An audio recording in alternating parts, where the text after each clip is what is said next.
up, my beautiful people? We just wrapped up week 3 of the NFL season.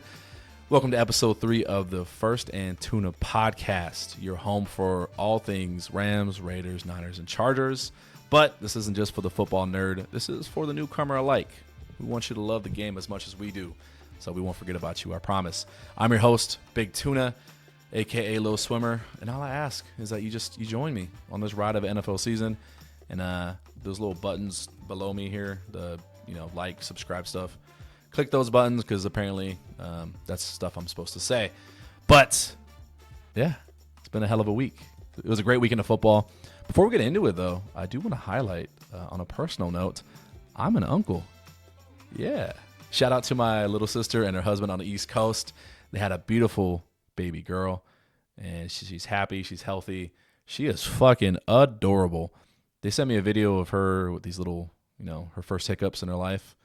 At least I'm hoping. If it was a second set, I'd be super sad that I missed the first set. But most adorable thing I've ever seen. Absolutely melted my heart. So love you guys. Hope you guys keep recovering well. Get some sleep too. So yeah, I just want to share that with you guys on a personal note. Before we jump into what has been a maddening week 3. Some of our teams lost. Some of our teams won. But there's a lot to go over that's not even football related. And then we also got to watch an NFL team completely get executed on live TV down in Miami. For those of you that follow closely the NFL season, you know what I'm talking about. I'm going to have some of my own takes on that game. What did we go over here on the show? Like I said, Rams, Raiders, Niners, and Chargers. We cover those 4 teams primarily. I do like to cover a little bit of the big things that happen around the league. So like I said, Denver getting blown out, giving up 70 points. Yes, I'm aware that Travis Kelce helped put a country singer on the map.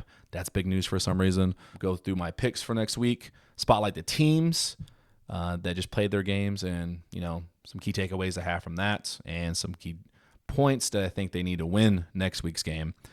But we don't just do stats and not high level observations. Try to keep it as simple as possible, so that way even if you're a newcomer to the show, into the sport, you can watch these teams, take these key points, and understand, hey, if the Raiders do X, Y, and Z, I can watch that. And, if Pierce is right, they're probably going to win or lose. So that's my hope.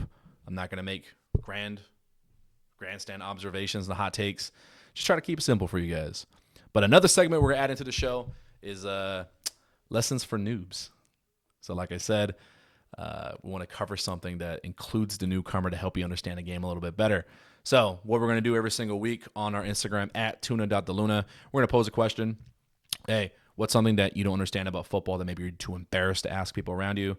Send me in a topic or a question anonymously.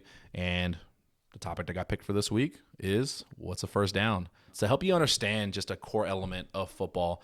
So that way next time you're watching, makes a little bit more sense. You can actually enjoy the sport and the storyline that's building behind it.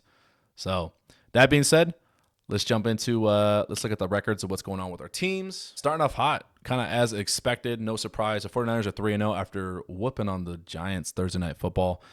They're starting off super hot, almost a quarter way through the season. My Rams dropped to 1-2 in what was a complete stinker, boring-ass Monday Night Football game. I apologize to the world for that. That was tough for me to watch. Raiders dropped to 1-2, also in what was a stinker in primetime football, where their stadium was mostly Steelers fans.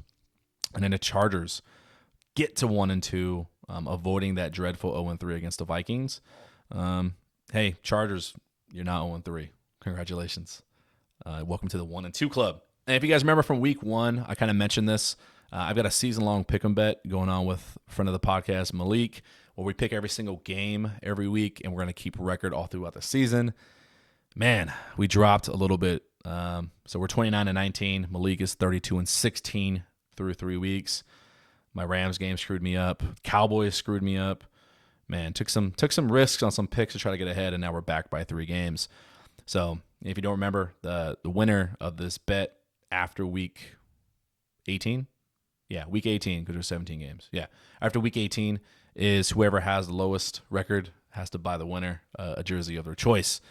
So coming up next week, I'm not going to get too much into it yet, but with the Rams at the Colts on Sunday, Raiders at Chargers. So 2 of the teams that we cover here are going at it, and then Cardinals at Niners. Some fun games.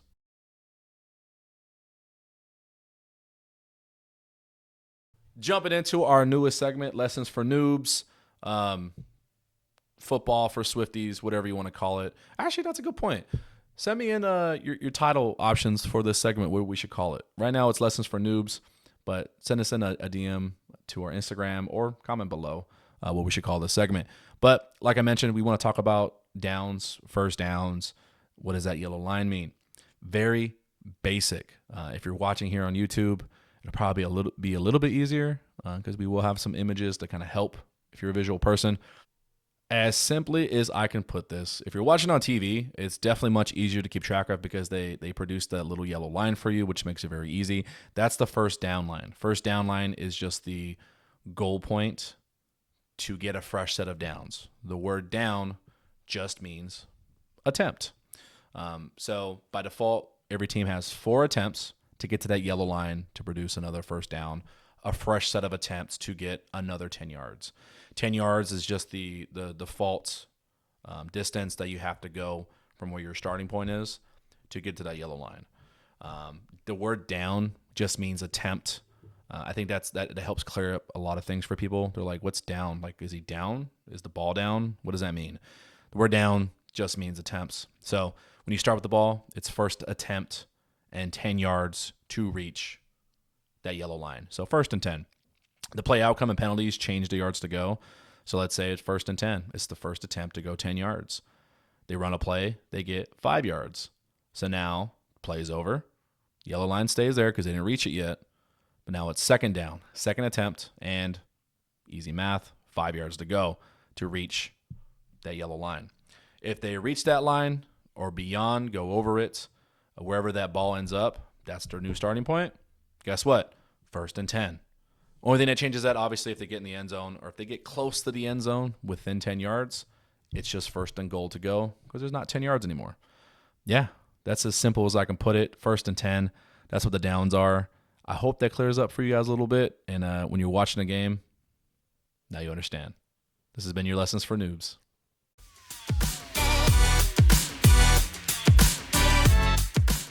Getting into some big news, hot topics around the league that has kind of been annoying, if I may be honest.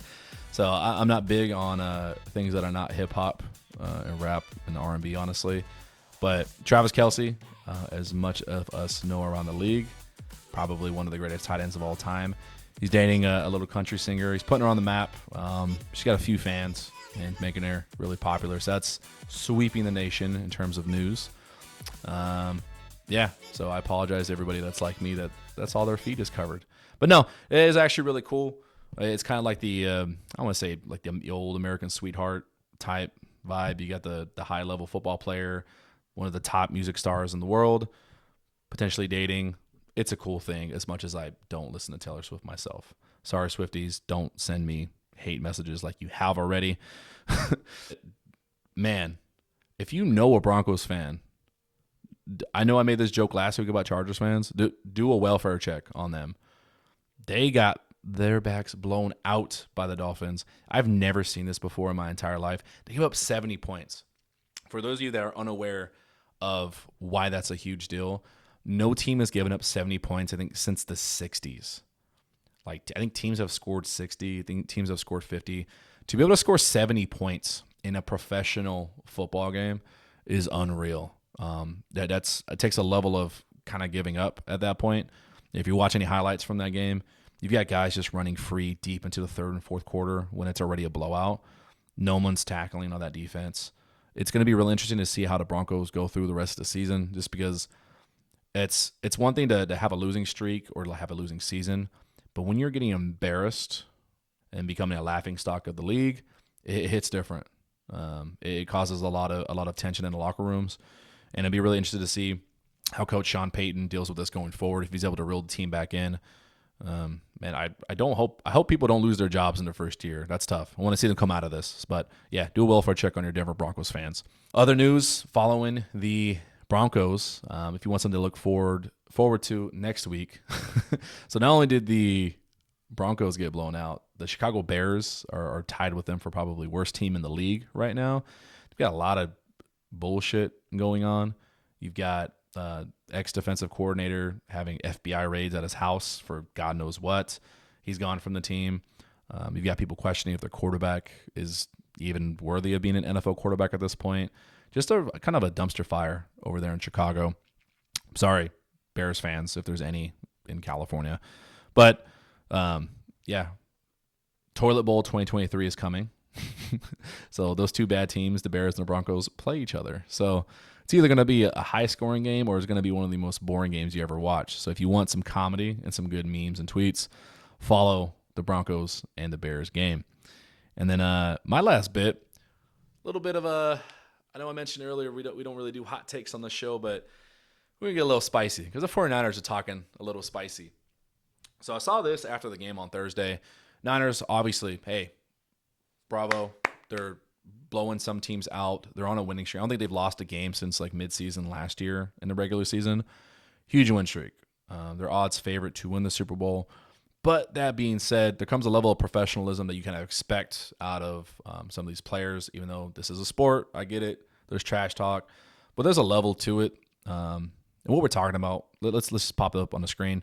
Some 49ers players after the Giants game kind of talking shit on Daniel Jones, the New York Giants quarterback.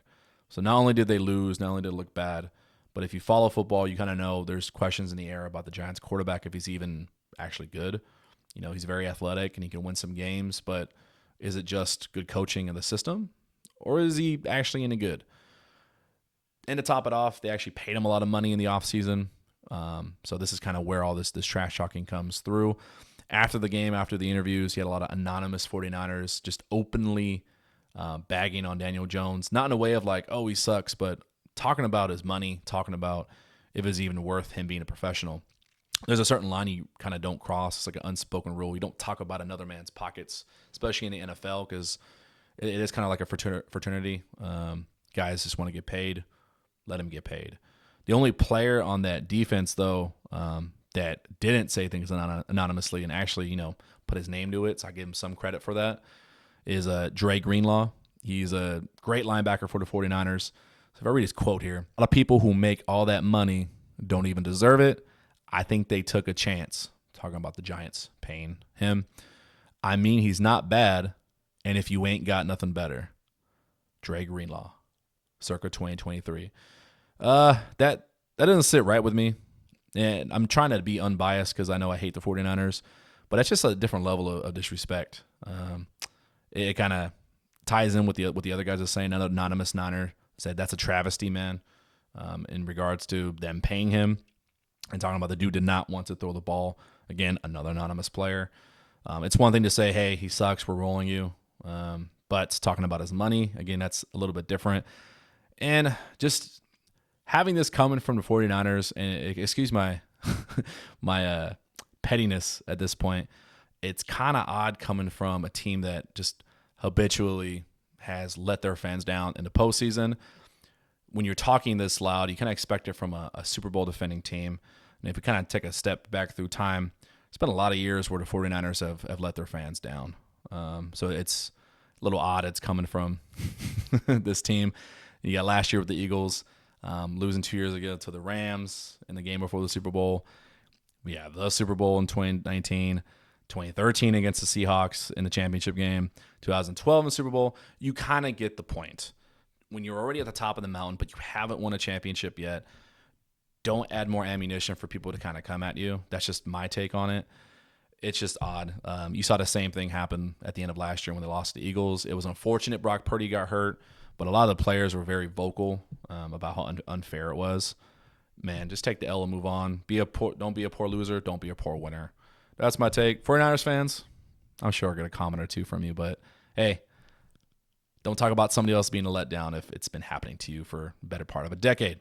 But moving on, looking at some positives for them, like I said, they did blow out the Giants. So warranted, talk your shit, just do it in a different way. 49ers 30, Giants 12. Some of my points that they needed to cover through this game to be able to win. Don't play down to the Giants level. They didn't. They dominated. They ran the ball extremely well. Christian McCaffrey is the best running back in the league, and it shows. He rolled off another 100-plus yard game and a touchdown, making it look extremely easy. Brock Purdy had good protection throughout the entire game. I think he got sacked once or twice, but no one's perfect on the O-line. He did miss a few passes, past that kind of mid-range game. He's great short. He's great footwork, great on the intermediate, very accurate. But going even back to even week 2 against the Rams, he missed some deep passes that I was a little curious about. It's unlike him. He's had a pretty much hot streak since he came into the league and started. So we'll see if it's just a blip because he's been under pressure here or there, or if maybe he's just not that accurate deep ball, which if that's the worst thing about him, he doesn't throw interceptions. He plays a clean game. Best quarterback this Niner system has had probably this decade. I think you guys will live with it. I think you guys will be fine. And then last point, Bosa's heating up. I told you guys don't worry about it. He had a slow week 1, week 2. He didn't play in training camp. Came away with a sack. Should have been 2 sacks because he got a sack on a 2-point conversion. Doesn't count towards your stats, though. Looking ahead for them next week, they do have the Cardinals. Some of my points are going to be roughly the same. Get up early. You guys are much better than the Cardinals. Don't walk into the game slow because when you're playing a team that's on paper worse than you, the worst thing you can do is give them hope. So you come out, hit them in the mouth, get up early. Honestly, if you can get up 14, 17-0 in the first quarter like they're very capable of and have done even dating back to last year, this game will be in the bag for them. I don't see the Cardinals mounting any kind of comeback against this defense. Some other keys to success for the Niners I'm going to look for. If they can run the ball and keep Brock Purdy under throwing the ball 25 times because there's not going to be any need. The majority of his passes are going to be screen plays, short plays to like a Deebo Samuel or George Kittle, where they're great at running with the ball after the catch. Now on defense, pitch a first half shutout. This ties into that first part, getting up early. If you dominate them in the first half, just give them no hope. This game will be great. And again, just wrapping it up, I don't really have a lot of points outside of, hey, you guys are the best. Just play like it. Don't play down to their level. Don't give them hope. That's the biggest thing. Our other ex-Bay Area team, the Raiders, hosted the Steelers Sunday Night Football in Vegas. It did look like a Pittsburgh West, though, because there was a lot of terrible towels in the stands. If you ever watch a Pittsburgh game, if you're new to the sport, they have this thing called terrible towels. It's a yellow towel. They flip it around. That's their trademark. People in the Midwest are entertained very easily. But they did lose to those Steelers 18-23 in what I would call the true Jimmy G experience. If he's going to throw the ball to a wide open, Davante Adams, he's going to feed that guy. He's going to make it look great. But then he's going to throw a hospital ball. Hospital ball means he's going to throw a dumb pass to where the receiver is going to try to go get it, and it's going to get him put in the hospital because he's going to get hit by a defender pretty badly over the middle. And on top of that, he'll have 1 or 2 bonehead plays a game where it's like, dude, how do you throw that interception? I feel like I'm on repeat because I said this exact same thing last week. But yeah, I'm hopeful for the almost said 49ers because I'm talking about Jimmy G. I'm hopeful for the Raiders though. I think these are just some woes and people getting familiar with the system. It's only week 3 for Jimmy G. You got great role players. You've got great stars in Davante Adams and Josh Jacobs, which was my other, highlight for why they lost. There's no offense besides Davante Adams right now. They have next to 0 run game. They do got to get that going. And no defense. That's the biggest, I'd say, worry for me in watching these Raiders games. There's absolutely 0 defense. They're not getting enough pressure outside of Max Crosby. And I don't know. They can't really cover anybody too well. Not to say that the Steelers don't have talented wide receivers, but when you're not getting any pressure, and on top of that, you're just not covering guys well, it's going to be a long season for you guys. My keys to them winning next week against the Chargers, you got to feed Jacobs, man. You got this high-level running back. He played like the best running back in the league last year. You got to feed him. He's got to have more carries. You can't just have him, blocking every single down. I'm not sure if it's an O-line problem or if it's just a game script problem to where they're losing, but you got to get that guy the ball and early. On the offense, you got to have 10 catches from other receivers. Davante Adams is going to do his thing. He's arguably the best wide receiver in the league right now outside of Justin Jefferson, but you can't just rely on that. You got to get better at spreading the ball around. So if they're able to get 10 catches, 10 completions to other receivers, and I'll even count the tight end in this regard, then I think they're on script for winning the game. On defense, you want to force 2 turnovers. This is the same thing I said last week. You got to first force some turnovers because Pittsburgh will force turnovers, and if you don't at least match them, it's going to be a long game. You're going to lose. what happened.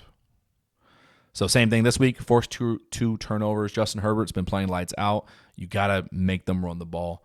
I wouldn't say it's a weak point, especially if Austin Eckler, the Chargers running back, is back in the lineup after missing a week. But if you can make them run the ball, slow the game down, don't just let them air it out like they have been all year. Take the game out of their court in regards to what they're very, very good at. And then on top of that, if you run the ball very well, you can slug it out in, I think, an ugly win. But unfortunately, I am going to take the Chargers winning next week. Sorry, Raiders fans. Chargers-Vikings, like I said, they did avoid that dreaded 0-3. That's great. Both teams going into this game were 0-2, Chargers and Vikings. Something had to give. Both offenses playing very well. But ultimately, Herbert is playing like an MVP candidate, especially when he's feeding Keenan Allen. Like I said, that matchup, man, if they can keep that going, that's a recipe for success right now. They did okay in spreading the ball around outside of Allen, but when he's racking up, double-digit catches, over 100 yards again, and throwing a touchdown as a wide receiver, sometimes you don't need to spread the ball around, which is great. Their defense exists. I highlight that point because they didn't play, extremely well. But with the Vikings' tendency to fumble the ball, and then with a late interception by the Chargers defense, hey, they showed up. They actually got to stop and help to win the game, not just fumbling it away for the Chargers like they historically do. And I kind of called it last week. I said this is the game where like a defense does something and steps up, if not both. And fortunately for Chargers fans, they got it. They got the win, build momentum, roll through next week. But another weak point, they've got injuries. I can't remember who on that offensive line had a little bit of an injury, but they lost wide receiver Mike Williams, great talent on the outside for the season. And like I said, Austin Eckler still out. They have not confirmed if he's playing next week. So you don't want these injuries to stack up. They can make a potentially great season, just go right in the tank. Ask us Rams last year. Key to next week, like I said, you got that Raiders and Chargers matchup. So what we want to look for on the Chargers side, keep Herbert clean. The Raiders already can't force a lot of pressure. Keep it that way. Don't let them have a blip game where they get a lot of pressure on Herbert. You want to get Joshua Palmer and Gerald Everett involved. Like I said, same as last week, don't just rely on Keenan Allen because if they happen to shut him down, you want to be able to spread the ball around, keep your offense going. And same key as the Raiders, since both defenses are now playing well. I think it's going to be the first one to force 2 turnovers. Getting 1 is nice. Getting 2 is twice as nice. And make Jimmy G throw it more than 25 times because right now this team is not built to pass every single down. They want to run the ball. They want to run off play action. So if Jimmy G has to drop back and throw it over 25 times, you've got him on the ropes, and that equates to a Chargers win. Ooh, I do have winning this game. I think it'll be close. I think it'll be like 27-24 Chargers. So sorry, Raiders fans. I think it's going to be a long year for you guys. And wrapping up with my Rams, last and least, honestly, that was a tough Sunday night. Got some keys here. The first thing I want to cover on that is if I can be the annoying fan blaming the refs, I'm going to blame the refs. There was 2 touchdowns taken off of the board. One, Tutu Atwell had a great end-around rush that they say he stepped out. The original call on the field was a touchdown. They reviewed it. They said he stepped out. I don't know. Obviously, I'm biased. Looked like there wasn't enough evidence to overturn it. Taking points off the board sucks. And then later in the game, Rams had a wide-open touchdown. You can see on film, on the replay, that, that ref didn't get the timeout called until after the ball was snapped. So they literally took a touchdown off the board for the Rams. So that's 14-point swing. If even one of those stays, this is a different game. But ultimately, that's not why they truly lost, even though it would be a different game. Coach McVay lost the game. And just after I sat right here last week and talked about how great of a coach he is. I think he's a top 3, top 5 coach in the league. That was probably one of his worst performances as a coach. They didn't have any sort of run game. They didn't call any run plays when it mattered most. There's multiple times they're down at the red zone, ready to score. They're a yard or 2 away. Didn't run the ball. Stafford either gets sacked or they're just settling for a field goal. And that's a huge recipe for losing. If you can't establish some type of run game, for those of you that new to the sport and wondering why does Pierce keep talking about a run game, if you're handing the ball off to your running back and running it and having a little bit of success, what that does to the defense is it changes how they play your offense. It makes passing easier, essentially. That's like the easiest way I can put it. But if you're just dropping back and passing 30, 40, 50 times a game, you become one-dimensional, and it gets really easy to throw interceptions and to not win a game, honestly. That's the easiest way I can put it, honestly. So hopefully they can change it. It was really frustrating to watch Monday night. Some positives, though. Tutu Atwell is legit. This dude is 5'8", 5'9", in cleats, I'm sure. 165, 170 pounds. He's making tough catches. He's getting wide open. It's cool seeing these smaller dudes get a chance in the league because I'd say like 5-10 years ago, when you're that small, it's hard to have a starting role just because size does matter sometimes. No pun intended. But being able to see a small dude like this ball on this level is super cool. He ultimately did get a touchdown at the end. Should have had two. But he's going to be a cornerstone piece for this offense. I'm really excited to see what he can do. The defense is playing better than expected. Coming into the season, the huge narrative was how terrible on paper our defense was. It's not near perfect, but I got to give a lot of credit to Raheem Morris, the defensive coordinator. He's got a lot of rookies, and he's got a lot of role guys that got brought in the offseason, playing like stars right now. Raquel Witherspoon, Byron Young, Darion Kendrick, the other corner. These guys are playing significant roles, and they're playing extremely well. They're a top 15 defense, and that's all you can really ask for. Hey, be a top half of the league defense, score some points in offense. You're going to be in most games. Sad note, though, starting to feel like 2022 with terrible play calling, watching Matthew Stafford get sacked 6 times a game, and the O-line being a carousel of injuries. We lost the left tackle last week, and then Alaric Jackson gets hurt this week. So we had to rotate some guys. And, man, the guy they put at left tackle. So left tackle for you noobs is the leftmost lineman on the offense. He's super important because when a quarterback drops back, typically his back is to that side, so he can't see his blind side per se. And if you don't have a good one, it could be a long night. And that left tackle looked like a turnstile, just allowing sack after sack. It was rough to watch in that second half. Start of the fourth quarter, kind of lost hope at that point. But we'll see how they change it going forward. They've got the Colts this week at Indianapolis. Some keys to winning for my Rams. Get back to the week 1 or 2 plan. You got to establish the run game. You got to get the ball out quick. A lot of motions, a lot of jet sweep, play actions. The game plan they had for week 1 or 2, like I had the 49ers on the ropes at the start of the fourth quarter until those youthful mistakes came into play. I think if we get back to that, then they're going to be in every single game, and they're a playoff contender. But if they play like this week, it's going to be a long year. Again, run the ball. Like I can't say that enough, and that's a key for like every team. It's like outside the 49ers, these teams just keep forgetting to run the ball. Like, how hard is it? Just call the fucking run play.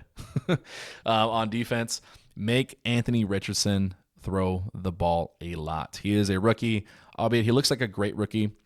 Reports are showing that he should be out of concussion protocol, which I'm kind of obviously happy. You don't want somebody hurt, but I'd rather the Rams face Anthony Richardson and his rookie tendencies to possibly make some mistakes passing the ball. You want to contain him and not let him run because he's like Justin Fields was last year. He can run all over you. If you make him throw, he's not as accurate. You're going to get some interceptions, some pass deflections, and that's going to be a key to victory. If Gardner Minshew does play, though, I'm a little bit more worried because he is a little bit more savvy of a passer. It's going to be a tougher outing for the Rams. And just better O-line play. Ultimately, again, get back to protecting Stafford. They talked a huge game about protecting him all year. They did it 2 out of 3 weeks. Make it happen in week 4, and I'll feel better about our outcomes this season. That wraps it up for our recaps and highlights for next week's games for our key teams. Looking back at the screen here, my picks for the week are highlighted in yellow. Like I said, I'm trying to play catch up a little bit to Malik. I'm down by 3 games. I do have the Rams over the Colts, obviously. I'm taking the 49ers over the Cardinals. I'm sorry, Raiders fans, again. I'm taking the Chargers in a tight game. And then, again, another game to watch outside of our California teams is going to be that Bears-Broncos game. dubbing it Toilet Bowl 2023. The loser of that game, watch for them to have some interesting things coming out of their locker rooms.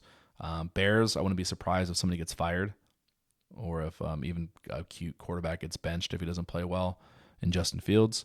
Broncos, I don't know. I think it's too early to obviously fire a brand new head coach there.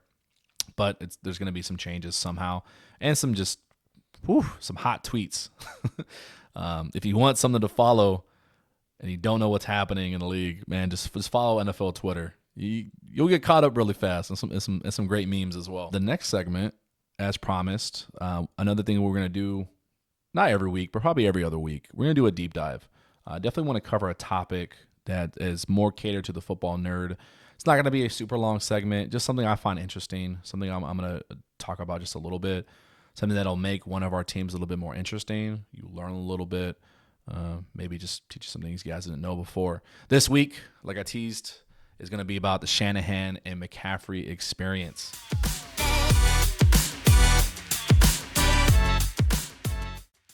And I do hope that these segments do you guys justice for you football nerds.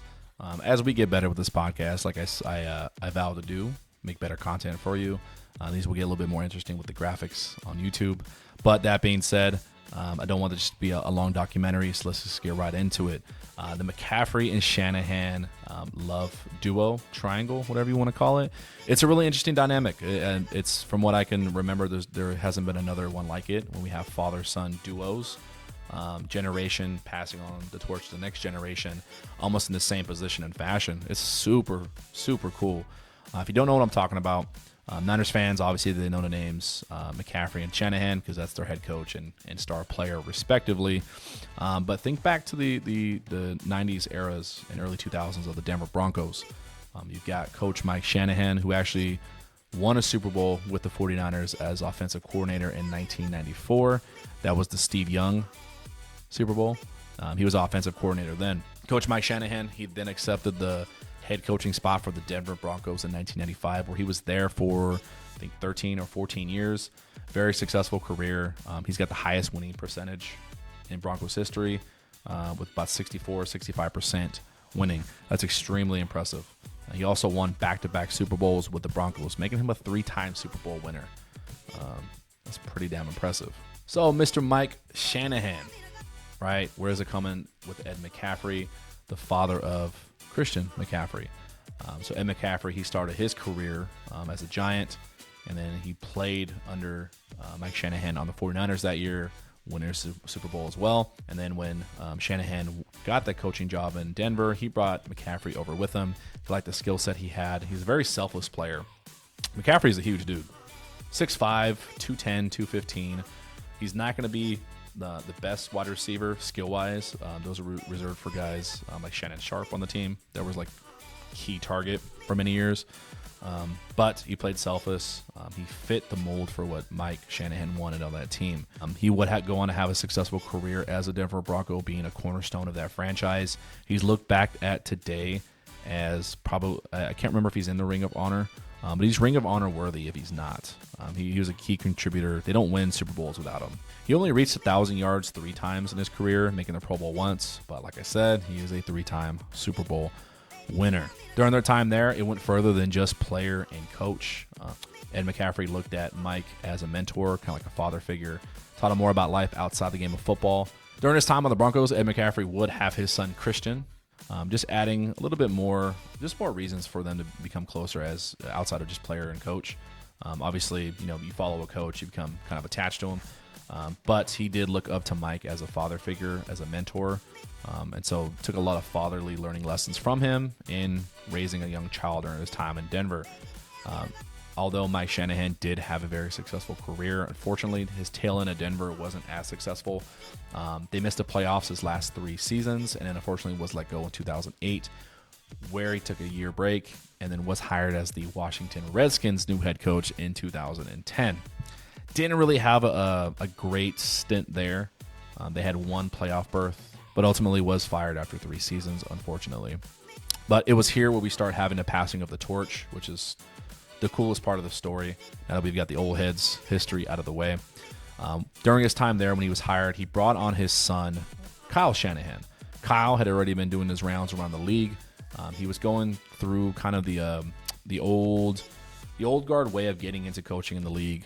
You coach in college as a graduate assistant, like pretty much an unpaid internship, and then go on to be a quality control coach, like assistant to the assistant coach.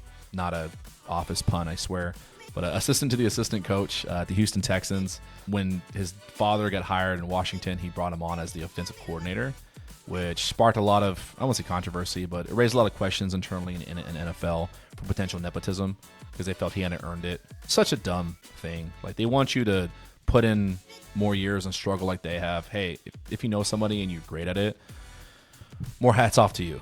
I think if they knew how Kyle's career would turn out thus far, they probably wouldn't be talking shit like they did at that point in 2010.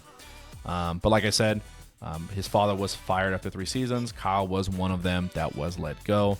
He spent brief stints after that in Cleveland, super brief, and then in Atlanta as well, where they went to Super Bowl, but they lost it to the Patriots.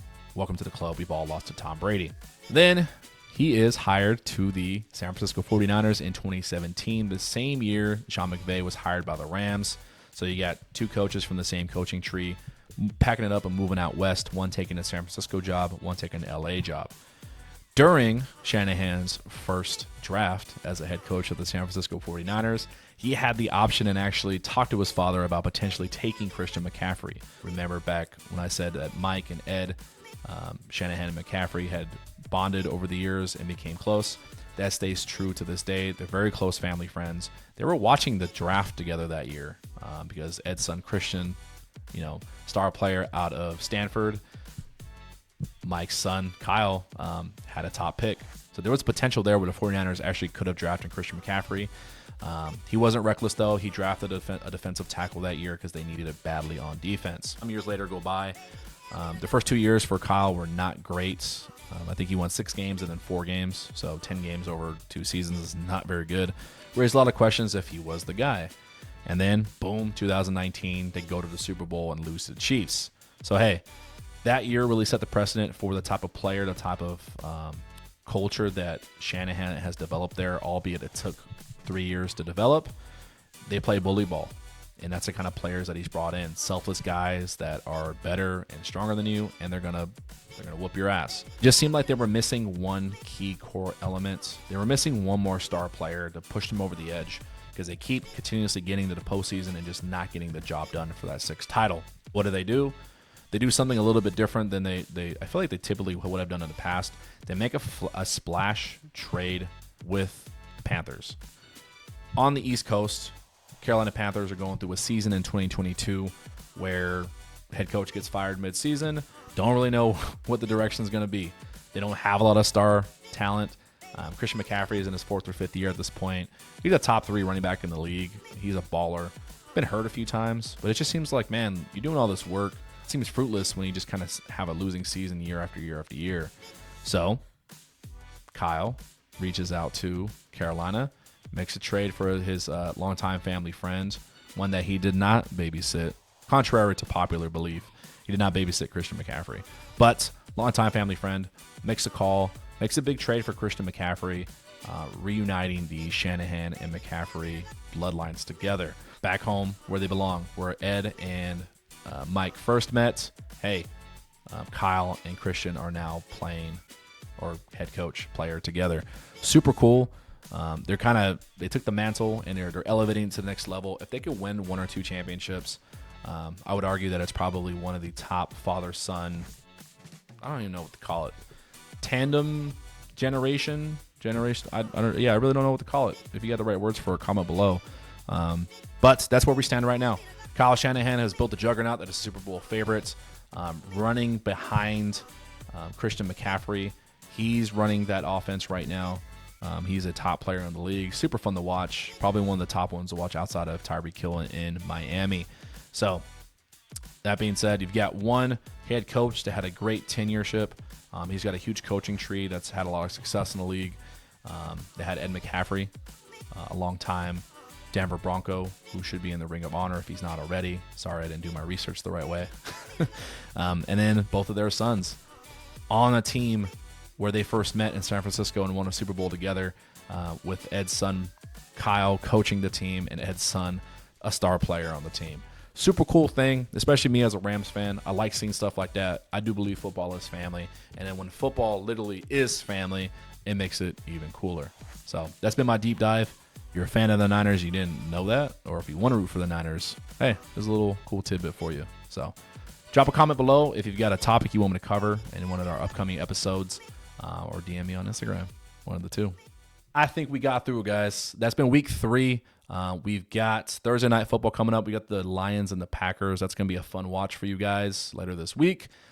You got my picks in, and that's pretty much all I got. Upcoming next week, unfortunately, we are going to cover a little bit more Swifty madness. We've got some requests to talk about it. We're going to have a guest on the show. Explain to us football nerds why it matters that this little country singer is now popular because of Travis Kelce. So we're going to get some explanations on that. But thank you guys for joining me. Again, I appreciate the support. I love you all. Give you a heart. Join me next week, week 4, right here on the First and Tuna podcast. Like and subscribe if you already aren't. And then, for the Big Tuna community, signing out.